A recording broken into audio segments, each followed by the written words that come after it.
All right, this is our March staff meeting. Thank you for everyone joining us who can join us. And if you can't join us, they can always watch on YouTube. Make sure that you sign in on the chat box and then we can get going.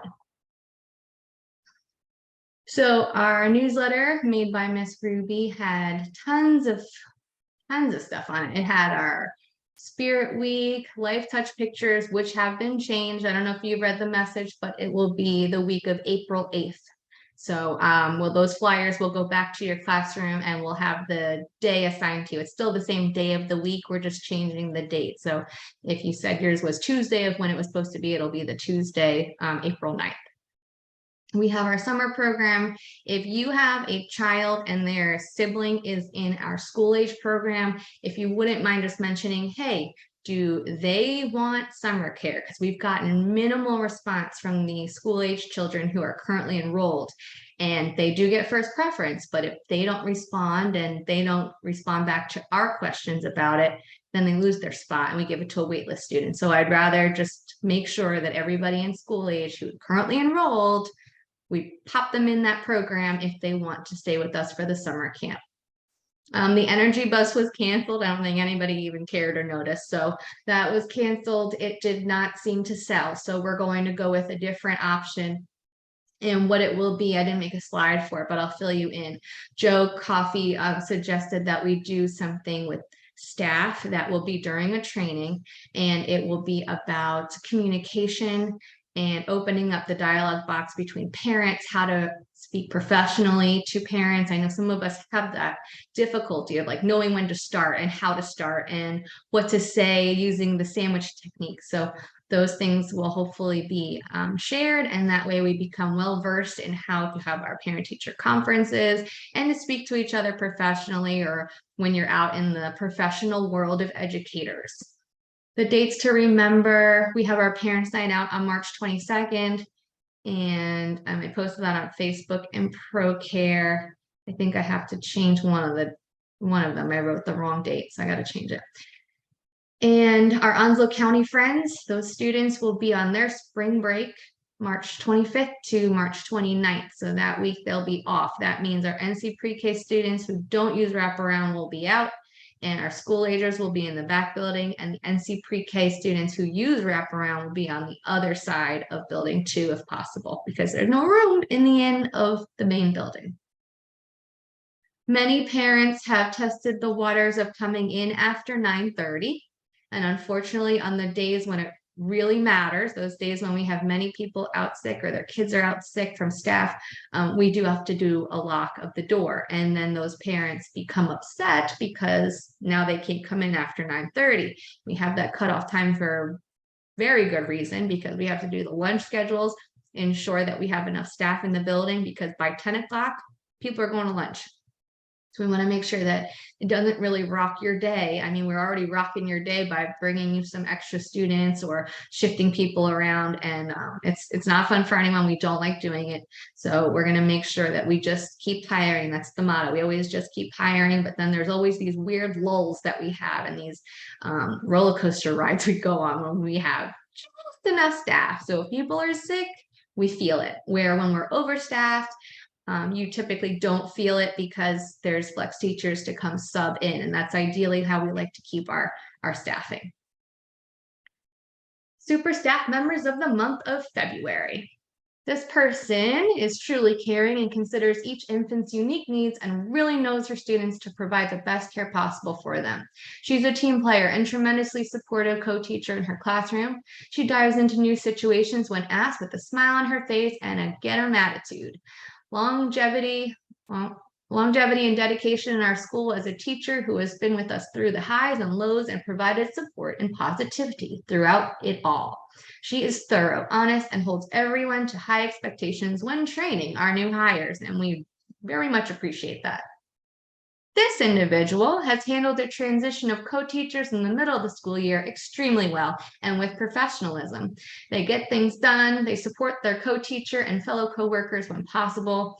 They're passionate about their work and continuing school to further her degree in early childhood education, and she implements professional communication with parents and demonstrates true concern and care for all of her students and other students. And those individuals are Miss Heather G and Miss Raquel. So congratulations to them. And they'll have their certificates and their gift cards in their mailboxes sometime tomorrow. So thank you, ladies, very much for everything you do. Tristan wrote, Tristan is here. We have one new hire, I think, unless I'm missing someone, sorry, who just began this past week. Ms. Adrienne, flex teacher, kind of working around, getting to know the classrooms. They started out in room 10 and spent some time in 2 so far from what I know. So as Adrienne moves themselves around the building, greet them and welcome them to Snead Ferry Quality. Okay, reminders. Always, it's the same thing every time, but I feel like some of us need this every month, maybe every day. But lesson plans, they have to be posted before Monday morning, because if you're out Monday, then you're worry-free, right? Then we're worry-free. You make sure that lesson plan is posted, and if Ruby, myself, someone did not initial it yet, then just track us down or give us a little reminder message and we'll come running to do it. Menus and schedules should be posted before Monday mornings as well. Typically, they're in your mailboxes around Thursday, Friday morning. So we ask that you do that. If you notice Monday, for some reason, it's not in your mailbox, maybe the person who does that normally it was out, just let me know and I'll do it as soon as I come into the building. Your whiteboard should always be updated. There have been many times because of this crazy transition of students before 9:30, sometimes a couple kids are on the board, but then they've been forgotten to be erased from the board, or vice versa, where you got your children back and one of them isn't on the count. So that makes it so that when Miss Pam comes and does lunch counts, it could be off by 1 or 2 plates. That could be that, you know, when we're trying to see if you have enough students in your class or if we can take a teacher and move them to a different room, that the numbers are off. So just please make sure that you are attentive to your whiteboard. And on the back, make sure you always have an updated meal program with the names, first and last names. It also has birth dates, so it's very convenient to have that on the back of the board, especially for people who are stepping into your classroom who are not really used to your students. At least they know names and they can write them properly if an incident occurs. Radio for administration, if you're over ratio, please don't yell down the hallway. Don't yell it in front of parents. We will come solve it. As soon as I run to you, I'm going to fix it as soon as possible. Sometimes I'll step in the room or somebody else will step in the room to join you. You just call admin to room, whatever the room is. We come hustling over and then you can tell us that you're over ratio. If you need a supply, this has happened a few times. You don't have to call admin to room, say it's room 2. Admin to room 2. And you needed something that I could have brought on my way. So you can say extra paper towels, white paper towels to room 2, please. And then whoever's free can come do it. But if you need admin, we think you need myself, Ruby, Michelle, Joyce, and we're going to come and assist you rather than someone who may be free before we're free coming to help you with something that doesn't really require administration. All right.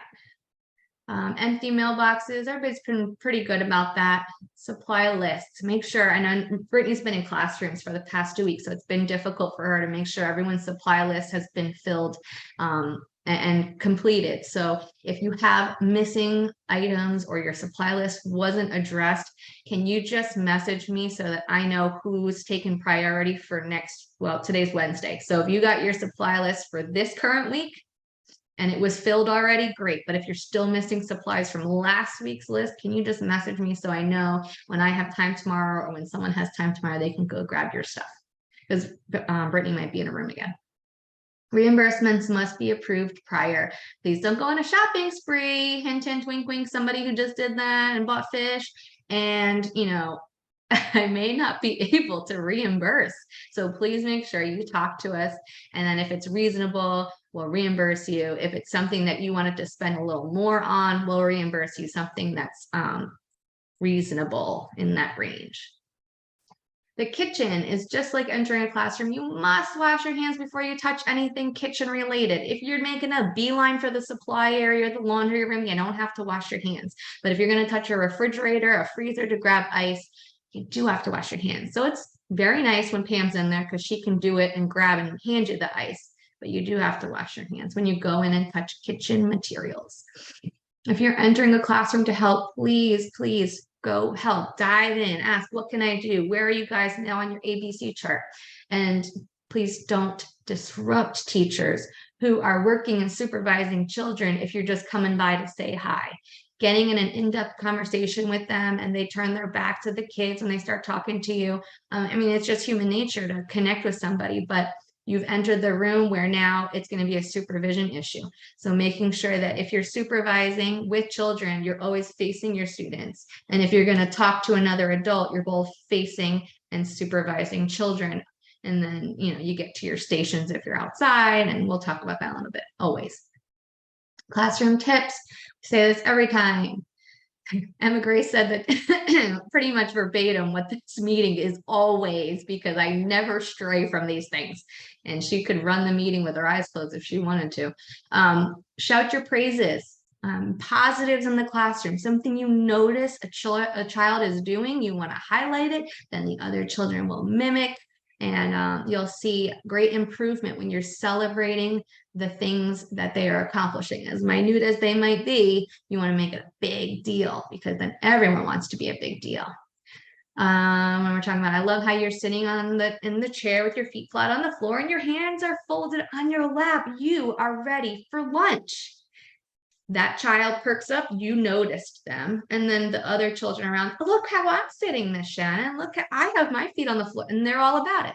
So little things like that, you'll notice that it'll start to become routine because you're talking about it. And as much as you're going to talk about it, that's still going to be ingrained in their brain. More practice.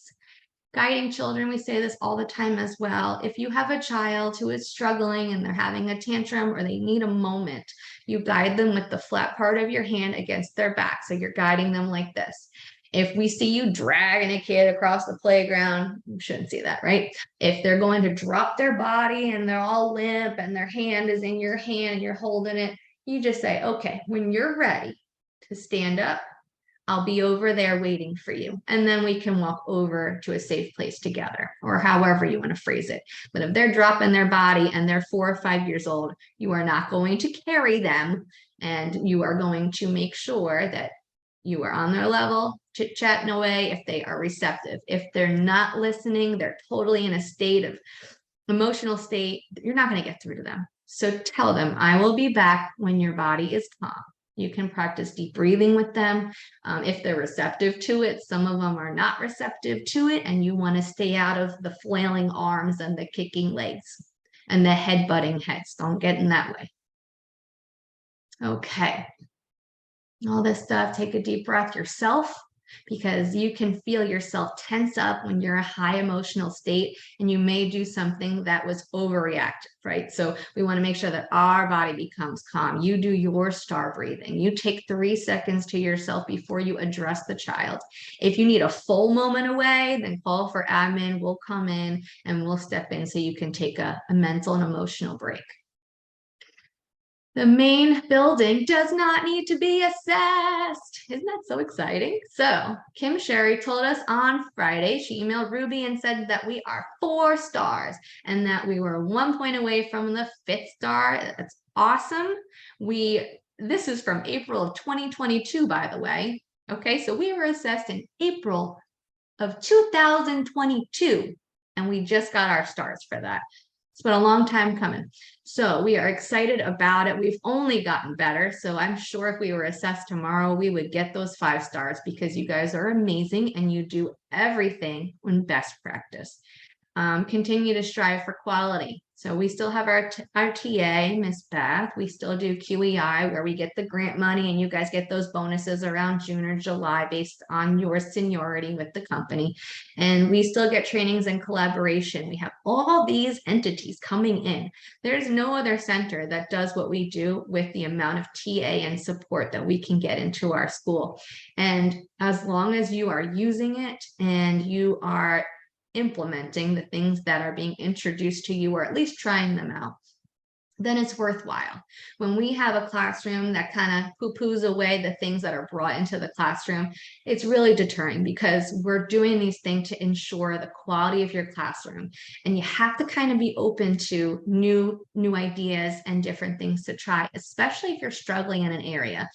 Transitions are an extremely difficult routine to get down when they're younger. And if someone comes in, like Chantel comes in, Beth comes in, I wish Kim Peel would come in because she's amazing. And they speak with you and they give you some ideas. Don't be afraid to try them, but you can't just try them once. I mean, you have to try to be consistent, give it about a week or two and see if there are results. Some people will try it a time or two and say, no, it didn't work for my kids. It's not enough time. We really need to make sure we take what they say, implement it, work with them, and then see if it works after some time. Tips and tricks for classroom management. We say this all the time. Never turn your back to your students. Every teacher should be working with students and engaging them in planned or free choice activities. We should not see teachers on the playground just sitting. And unfortunately, it has been seen quite a few times in recent days. So we want to make sure that we address this. If you're sitting on the playground, it is because you are fully engaging children with whatever activity you're in. Maybe you're doing duck, duck, goose. Maybe you guys are sitting together and you're looking at some cool things outside, or you're inspecting little bugs or those little snail shells that they find. But you're with children and you're engaged with them. That doesn't mean that you're sitting there on the playground and you're like, hey, Billy, come here, Billy, come sit on my lap. And then that's all you do. Just Billy on your lap. That's not engaging a child. That's just having someone sit on your lap so you kind of look like you're doing something. Flex teachers, when you go into a classroom, or even if someone's coming to cover a bathroom break, grab a book, sing a song. I mean, I jump in and sometimes I sing songs that I know they've heard 500 times that day, but because I'm new in the room, I get some of them engaged. So if you think about what's so easy, just grab one of the books, talk about the pictures, go to a center where there are children and just start asking them open-ended questions about what they're building, what if questions. And you're going to be able to at least engage a group instead of just standing there by the door while someone goes to the bathroom and then, you know, all chaos happens because no one's engaging these kids. It's amazing when they realize the freedom they have. So we want to shadow students sometimes as flex teachers or another teacher, have a special eye on them. Perhaps you're their buddy for the day. Perhaps you join every center with that friend. And when you notice a trigger coming, so somebody takes something that they were about to grab, you do your steps with them. Take a deep breath. I know you wanted that toy. I could see you wanted that toy, but so-and-so took it first. So what can we do to get the toy after they're done? And then hopefully they've been to the point where, oh, I ask, or then you might have to guide them and give them the actual words to use. When they're younger, it's very simple phrases. As they get older, they can ask, can I use that when you're finished? And then they get into that habit, and hopefully you don't have to be their shadow for very long. Make sure you're getting down on their level to speak with them. If we're up here and a kid is down here, we're talking down to them, and they are not going to be ready to receive that message. So we want to make sure we get on their level. Now, don't get on their level if they're trying to hit you or kick you or headbutt you, because you're just asking for that. So wait till their body is calm. They seem like they're receptive, and then we get on their level. So that might be like a whole 5-minute tantrum we're waiting through, but then you know that your words aren't being wasted and your other students can get your attention before you work with this one child. Make sure you're always using an even tone, a calm voice, but you can use your big voice. There's a difference between using a big voice versus yelling or a very stern voice. And those stern and yelling voices, we don't use those. So you really need to, and everyone's very good about this, but you do have to make sure that your mindset is even tones. And you got to mean what you say and say what you mean. If you're saying that they can't go outside until their mess is cleaned, because that's how life is, don't let them go outside until their mess is cleaned. Because then once you give them that inch, they know it could happen again. Or they just have to push a little bit harder next time and you're going to give in again.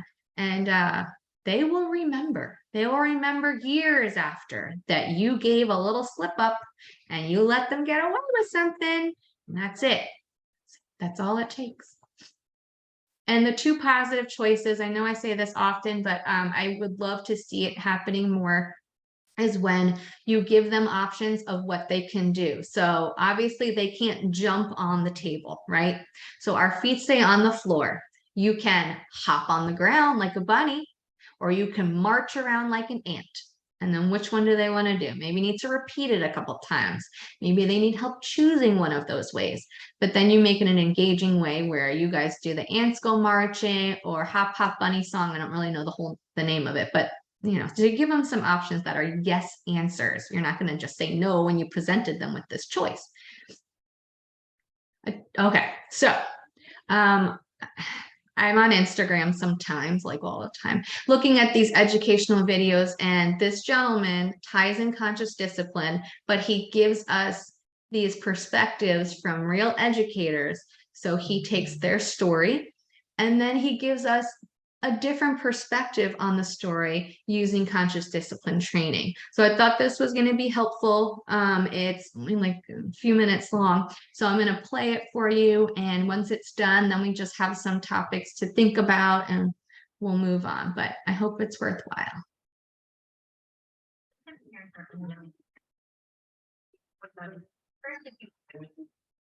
Oh, no, it's not loud enough. Sorry. Anytime, my name is April. I've been a kindergarten teacher for the past 15 years, but I maybe miss those better times, but I can help our parents help their kids and work out. I'm going to tell you 6 teacher stories. I'm going to break down exactly what's happened in this video and show you what the parent could have done better and what the teacher could have done better, because we're all here trying our best. I love bringing treats to my class. So one morning, I got up extra early so I could go to the donut shop. But he plays donut. So I can have the donuts. They're all super excited. And one little boy and his mom will come in late. He sits down and I put a donut on a napkin on his desk. He took one look at that donut and crossed his arms and said, "I hate glazed donuts. I only like chocolate frosting with sprinkles." There's already a lot of important information in this video. First, the parent and the child come in late. So if we put on our positive intent classes, we can probably recognize that the parent and child probably had a rough morning, that something in the morning was not going their way. So they're showing up into the classroom already in an emotional state where their emotional state skills are. The blaming, the name calling, the verbal aggression, the me versus you mentality is all here in an emotional state. And what triggers us to go into an emotional state, not just the children, but us adults as well, is when the world does not go our way. My guess is that the refusal of the donut had less to do with the flavor of the donut and more to do with how his day was going and the state he happened to be in that moment when she put the donut on his desk. And this moment is not going as the teacher was hoping that it would go too.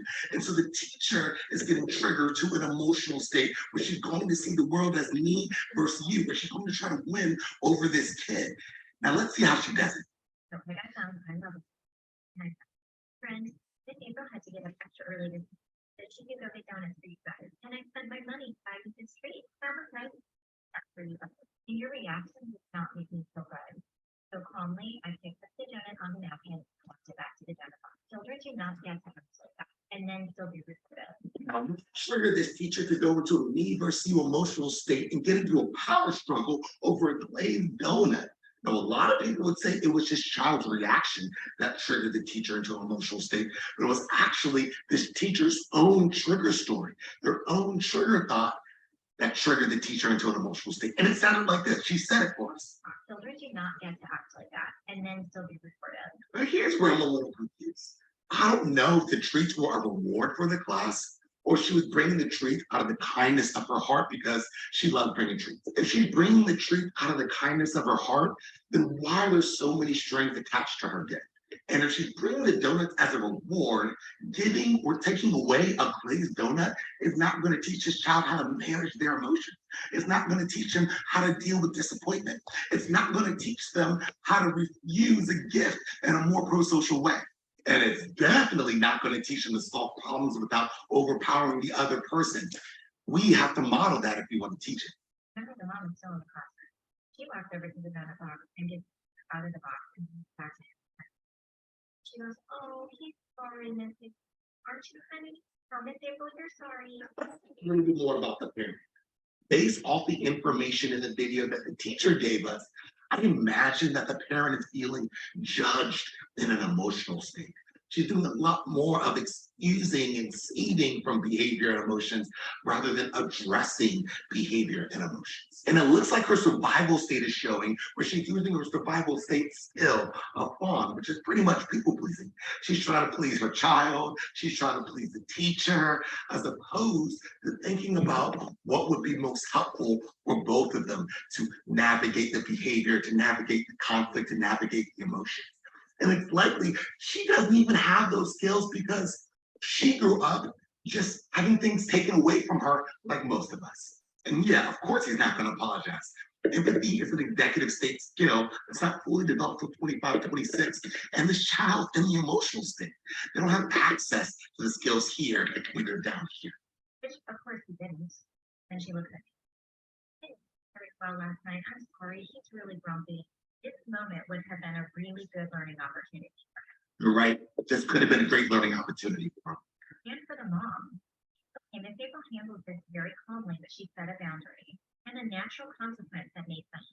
I didn't hear a boundary, I heard a punishment. And a natural consequence is a consequence that happens without our intervention. It happens naturally. Now, if you smash the donut in a fit of rage and then had to eat the smashed donut, that would be a natural consequence. If he swiped it off his desk and it got dirty, that would be a natural consequence. You taking it away from him is not a natural consequence. Screamed at me that he didn't like that donut. Well, he doesn't get to get the donut. But what she told him through her action is that it's okay to act like that. You're still going to get rewarded. There is no consequence. Don't reward your child back. Now, I'm going to tell you what to do instead. And that's your first lesson. You're probably watching this video hoping that this part would come where I would tell you what to do instead of just what not to do. Nowhere in that story did the parent or the teacher help the child what to do instead. And clearly, if you're still watching this video, that's what we all need. Now, as a teacher in this situation, we could have responded in a few helpful ways, depending on the child, depending on the moment, depending on what we want to teach a child in this moment. Here's one way. If you don't want the donut, say, no, thank you. Here's another way. You can choose to keep the donut on the desk, or you can throw it in the trash. It's up to you. Or if I had a little towel on my hands, I might say something like, something happened. Now, what could the parent have done there? The parent is in a little bit of a tricky situation because she's in the classroom, which is the teacher's domain, where the teacher arbitrarily makes up the rules there. The most helpful thing that the parent can do here is focus on what's in their control and co-regulate with the child.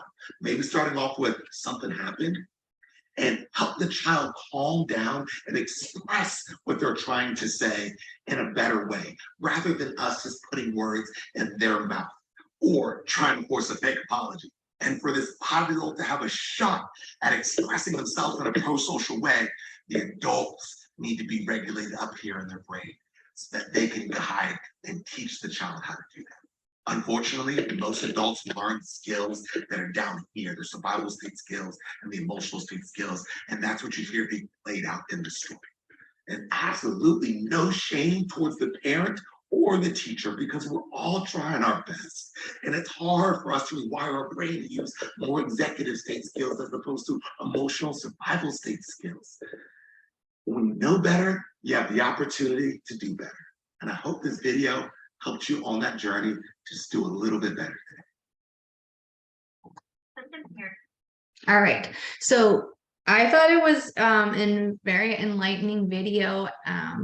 He's a little bit goofy, but his perspective of using conscious discipline and a true teacher story was pretty eye-opening for me, because when I was teaching in Baltimore, I would definitely do things where, okay, well, if you didn't want this, then this isn't going to happen.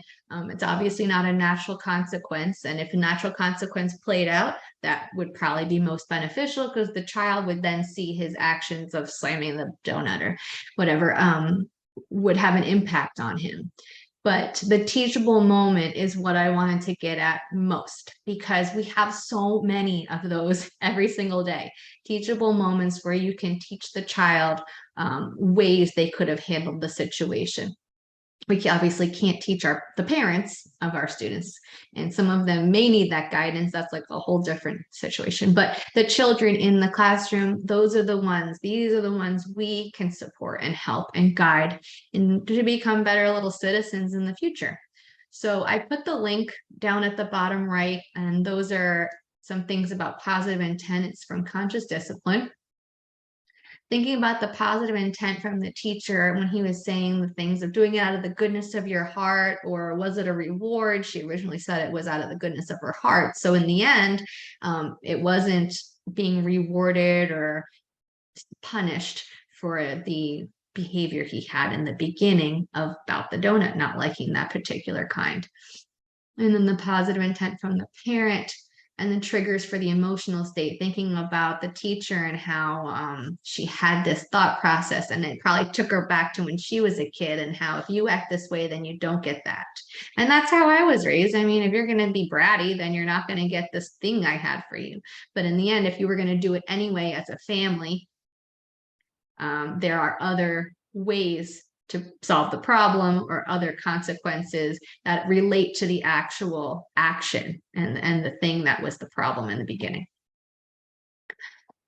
Okay, so I'm kind of shifting gears here, but this has to do with biting. We've had quite a few biters in the past few weeks, and they're in different age groups. It's not just the itty bitties anymore. For some reason, we have this huge explosion of biting, and it's just a natural course of life when you're a toddler, when you're 2. But then as we start to get to those 4s and 5s, that's when we need to really hone in on what those triggers are and why the child is biting. So that requires us to do our anecdotal notes or ABC charts, conference with those parents. But if they're little toddlers or 2s, we do send them home after 2 bites in a day. If they're visible bites and they are harming people, some of them kind of like nibble on each other. But if they harmed the 2 children or the same child twice, which is a real bummer, they have to go home. If it's 4 times in a week, that child has to go home. And this policy, we have been implementing it with quite a few students, because we just don't want the other children in the classroom to be harmed, number 1, and number 2, to be afraid of playing with that other child, because you can only get bit so many times before you say, I'm not going near you. And I know why I'm not going near you, because you're going to bite me. And you'll see this isolation for that one child, though they're going through a phase of teething. Maybe they don't know how to express themselves with words yet because they're much smaller, like a 2 or a 1-year-old. And our job is to then give them those words or those simple phrases or the actions instead of the biting. So we're supplementing the biting with what is appropriate and what is expected. So I included some notes here from Conscious Discipline in regard to biting. There's tons of other resources. There's tons of trainings that I can share with you. So if you have a situation in your classroom where you have a child who's biting and you really can't get down to the bottom of it, it's not just teething, then we need to make sure that we can support that child, and then we work with that family. So if you're shadowing the child and we are fortunate enough to have maybe a 3rd person in the classroom in the next few weeks, we should be able to do that with our new teachers who are starting with us. They're able to be the shadow, so they can find the trigger and then get in there and support the child before they bite. If it's out of frustration, if another child takes a toy, which is a typical thing that happens, they just kind of get their body part that's in the way to get the toy itself. So you can intervene and you can guide them to something that's to solve the problem instead of biting. So something interesting that I wanted to share with you about positive, the biting scenarios.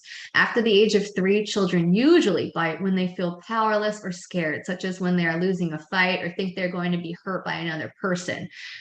Children older than 3 who frequently bite other people may need to be seen by a doctor. This type of biting may be a sign that the child has problems with expressing feelings or self-control. We see this a lot with children who haven't been with us in school since they were younger. So if they're starting with us as a 4 or a 3-year-old and we notice biting occurs That's their response to be able to have control of the situation, or they don't know how to express they wanted that toy. And it's our job to give them those words. It's our job to support them in showing what's appropriate behavior with each other when you're trying to express yourself. Because obviously biting's not going to fly, and whacking each other with like all those blocks, that's not going to fly either. So this is a chart that shows you the stages. We have 5 to 7 months, why they might do it, who they would do it to, and what to do. I mean, sorry, who's involved. And then the message that you want to share at the bottom. So it's much short, sweet phrases when they're younger. You're telling them, ouch, mouth hurts. And you want to express that there's pain involved. Maybe you can have them try to console and put the ice on the boo-boo so they understand that they caused pain and this is the result of that. Sometimes the child's removed from the situation and they don't really see the aftermath of what they just did. I know a bite happened. Okay, I get to sit over here now. They don't really understand what the process was and what the result of their actions were. So if you get them involved in consoling the child who was bit, they don't have to say sorry. Like we said, they don't really understand empathy, but you can say, oh, I know. I would feel so sorry. I bit. Oh, I hurt. It hurts. You know, whatever you want to say, but telling them to say sorry and they just kind of regurgitate it back to you has no true meaning. Instead, we can teach them the response instead of the bite. Okay, we're shifting gears. Meal program reminders. When you fill out your meal program forms, that chart, let me get to the page. So when you fill out your meal program form and they have the chart, you mark your X's, who's here, if you offered them a meal. Some people don't know that, and I want to make it clear. If you offer them breakfast, lunch, or snack, that counts. You mark an X for that meal. If they bring their own lunches or they bring their own food, you mark an X because you offered them a meal. I mean, pretty much if they're in attendance, you're going to mark them there for that meal. If they leave early, you're obviously not going to mark them for snack, or if they come in late, then they won't eat breakfast. So there'll be some differences there. But if they're present, they will at least be having lunch with us because everyone's in by 9:30. So you're marking them at the time of service. That's what I wanted to make sure that we all know. It is at point of service. There's a certain window for breakfast. There's a certain window of time for lunch, and there's a certain window of time for snack. We have to have those papers marked within that window. It's a pretty broad window. Breakfast, I think we made it from 7 to 9:30 or 9:15. So you have until then to make sure that that meal program form is marked for breakfast. Then during the lunch window, sometimes it's too chaotic to mark it at lunch. And so we extended the lunch window to when your kids are laying down by 12:30. So you're able to start marking it after everyone's kind of settled, just mark those X's and get your lunch in. And for snack, I would do it where you're offering it and they're all kind of sitting and having snack before you transition outside, so that once you get outside, it hasn't been forgotten. And that window of time, it has been done and you're done for the day. When you make a mistake, make sure you just circle the X. Don't cross it out. Don't white it out. We just want to circle the error and then that's fine. You move on. Only use black ink pens, no purple, no pink. We're using black only. And don't forget to sign the bottom. When the form is complete, we sign the bottom and you can't sign it early. I know some of you like to sign it when you first get it, so it's done for the week, but you do have to sign it after the week of service because you've checked it over, right? You're approving the charts and the paperwork. When they come to do their little spot checks and assessments of us from Cape Fear Tutoring, those are the things that they're going to look for. If we have a month that begins or ends midweek, so say the 31st is on a Wednesday, we have to make sure that the month is complete by the end of the 31st. So come the 1st of the next month, you're going to start a brand new chart. That's what you're going to put on your board, and you've already turned in the previous month that ended on the 31st into Brittany's mailbox. So that way we know it's all set up, ready to go. If they come to try to audit us, we have everything we need and we don't have to go hunt it down. If you have it clipped outside your classroom, great. We come down the hall and we grab it and we put it in Brittany's mailbox, but just making sure that that is complete. If you know you've done it and you've done your part, then it's our job to do our part next. So let's see.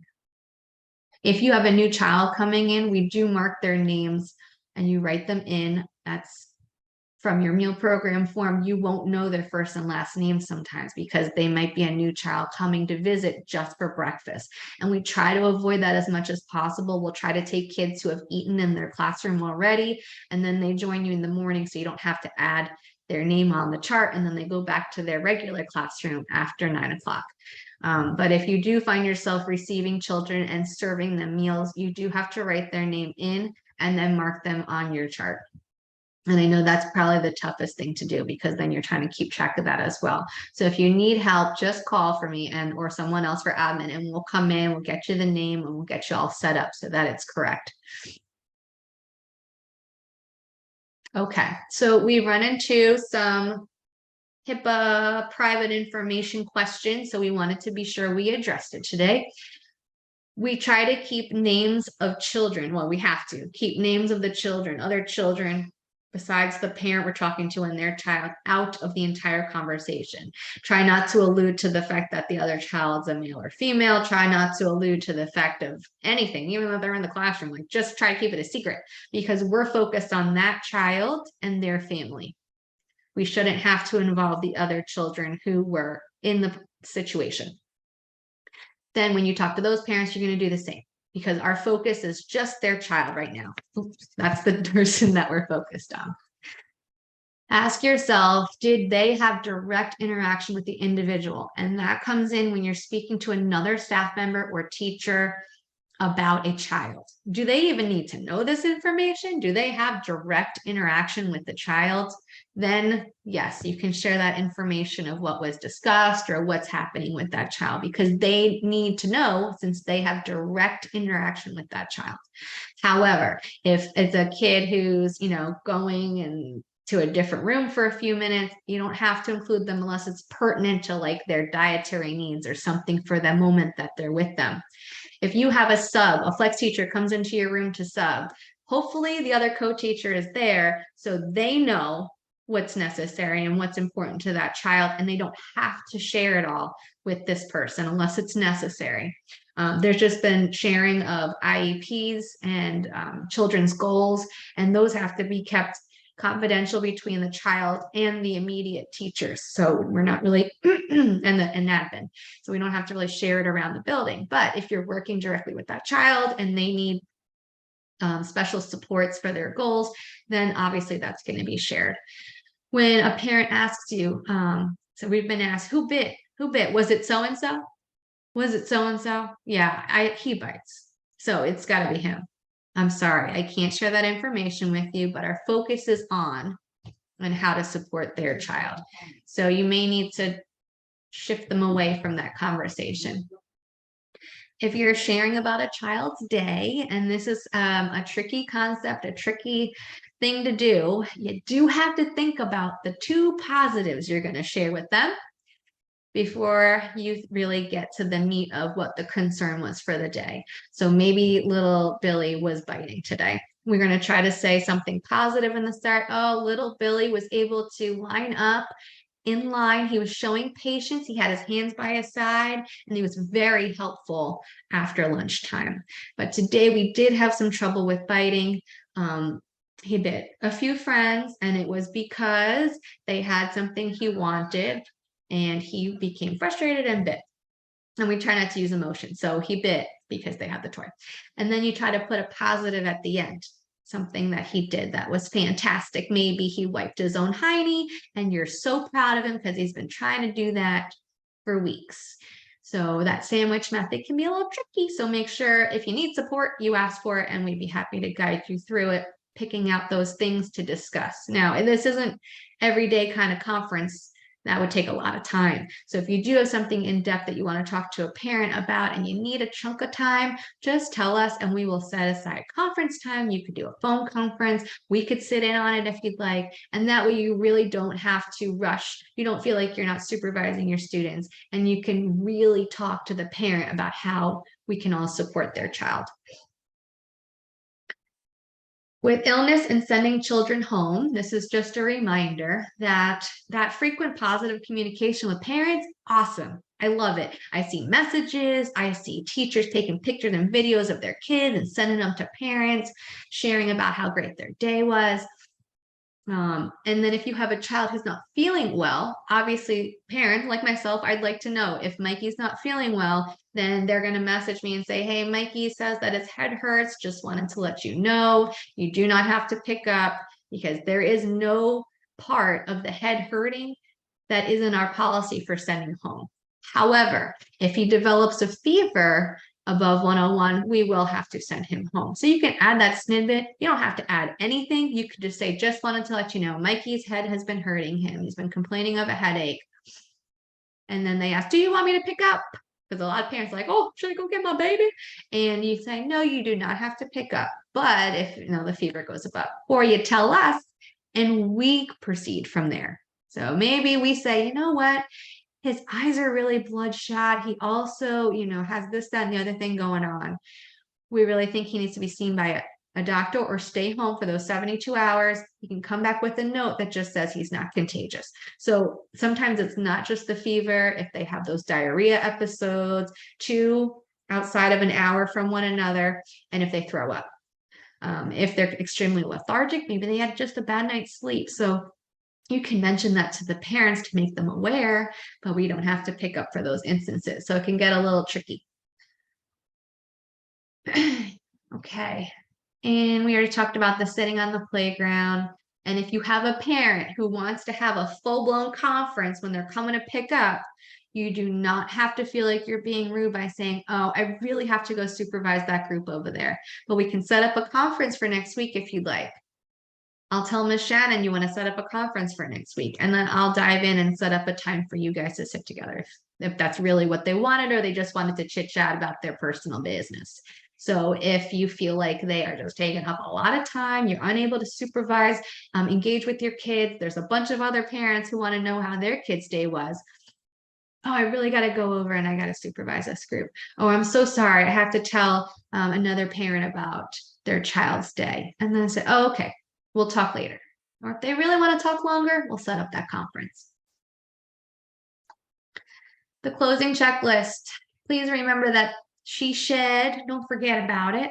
If you notice the trash is full, if you notice it's getting a little yucky in there, if there's a broom, you can sweep up, just take the trash out. And then Mr. John does deep clean it once a month, but it's only once a month. So it can get real gross real quick if people are just having exploding food in the microwave and not covering their food. So making sure that you're taking care of it, and that way it will last us a long time. Finish your contact hours and coursework. Ms. Ruby is very diligent with making sure that people know when their trainings are coming up that need to be done, but then it falls into your hands. So if you know one of these trainings was on your little list and you got a little red dot because it's past due, you can click the links here and you can get them done. If you don't know when your trainings are due, or you have a feeling you're almost due, you can always ask Ruby or myself and we'll be able to help you.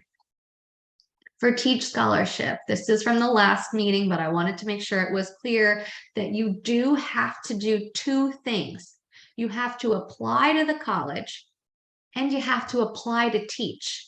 You can't just apply to the college and assume teach is going to come cover the cost. That's not how it works. We got to apply to both.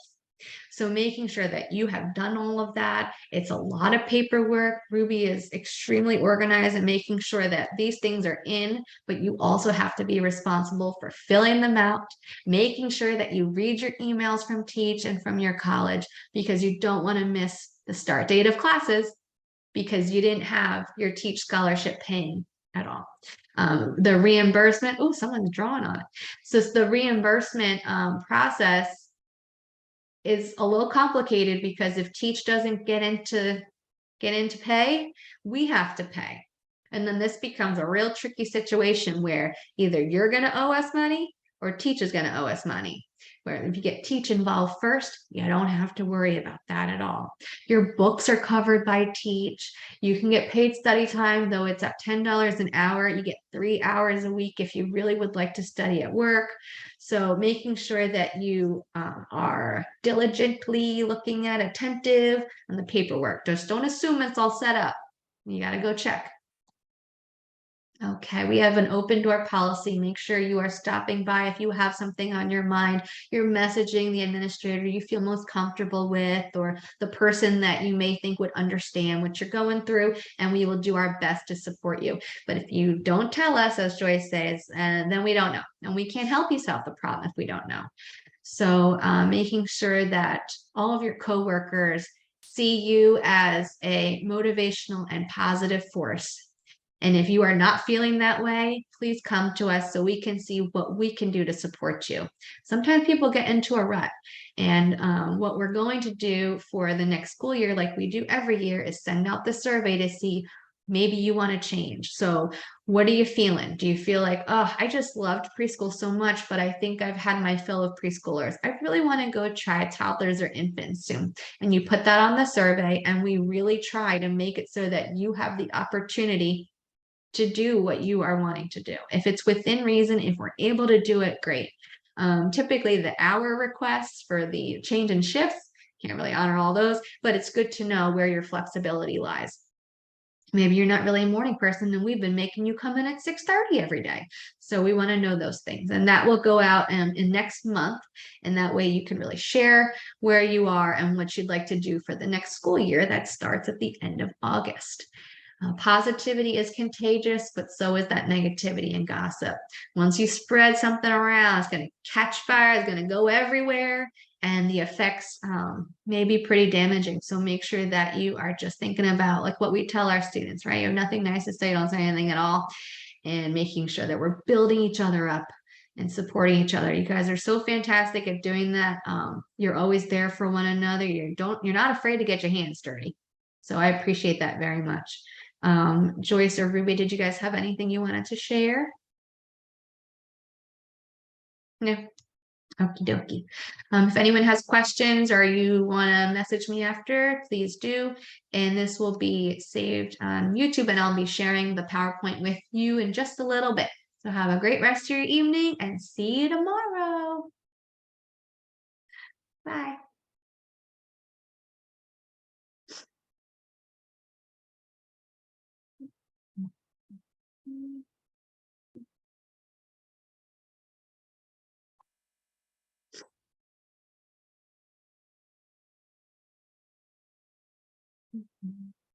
Mm-hmm.